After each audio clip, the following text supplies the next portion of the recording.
So lots of people ask me why I weave into my Unitarian Universalism a Sufi spiritual practice. So let me start off by saying that there are several strands of Sufism. My strand came from India at the turn of the 20th century. Hazrat Inayat Khan's teacher sent him to the West to be a bridge between the East and West. He was a brilliant classical musician, and his teachings are read by people from all different faith communities. In the lineage that I'm part of, there's no requirement to become a Muslim, only that one focus on opening one's heart to greater understanding and connection with the sacred reality that is within everything, with nature as the true expression of religion. Our job as humans is to wake up and to be aware that, like our chant, there is nothing that can separate us from that sacred wholeness, for we are all part of the beloved, which is the name that Rumi and so many of the Sufis over the centuries have called God. The symbol for the lineage of which I'm a part is the winged heart, symbolizing the opening of the heart and the movement toward unity with the divine. It's this focus on unity that attracts Unitarian Universalists from all around the country to participate in Sufi practices, in the dances of universal peace, in healing rituals, and in personal spiritual practice.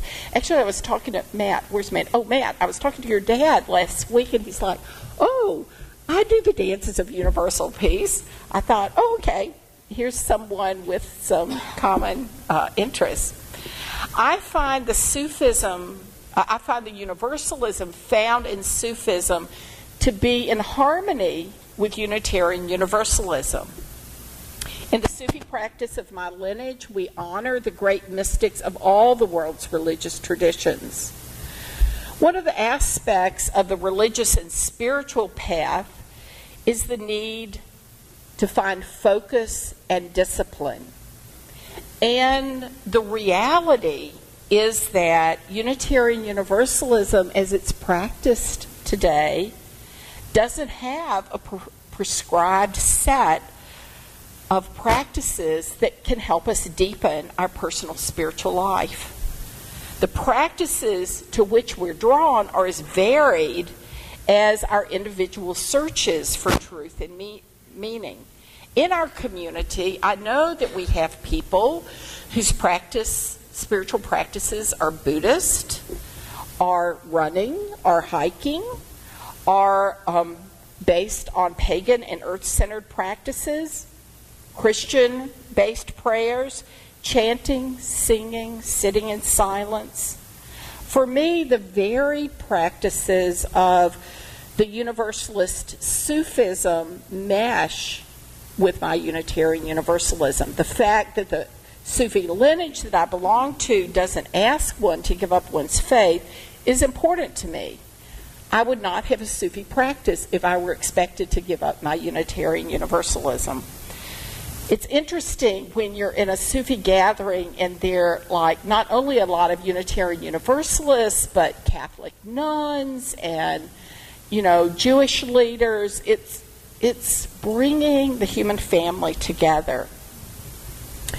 Part of the practice for Sufis that is important to me is chanting, either in the name of the sacred one or a sacred phrase, like we just did. The dances of universal peace are a very important practice for me and for many people. There are also sacred walks. Usually we just walk around and we don't think about it that much.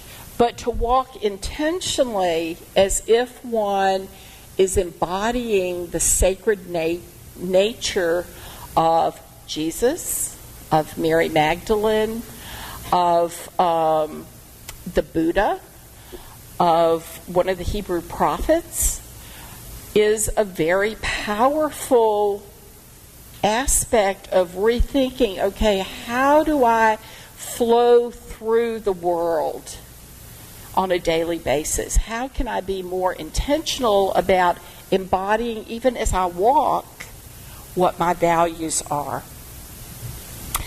There are also silent retreats. That I have one Sufi friend who did a 30-day individual silent retreat where she didn't see any other human beings. Food was brought and left at her door. All these practices help enrich my life. As I said, this thread of Sufism was brought to the West by Hazrat Inayat Khan to help bring the East and West together to overcome the differences that separate us. So on your insert, on one side it's about Islam, on the other side is about Sufism.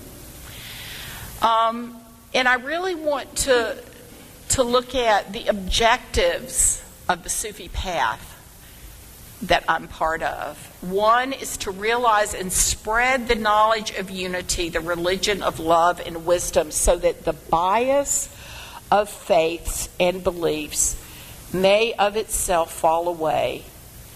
The human heart may overflow with love, and all hatred caused by distinctions and differences may be rooted out. I think we could all buy into that. Second is to discover the light and power latent in human beings, the secret of all religion, the power of mysticism, and the essence of philosophy without interfering with customs or beliefs.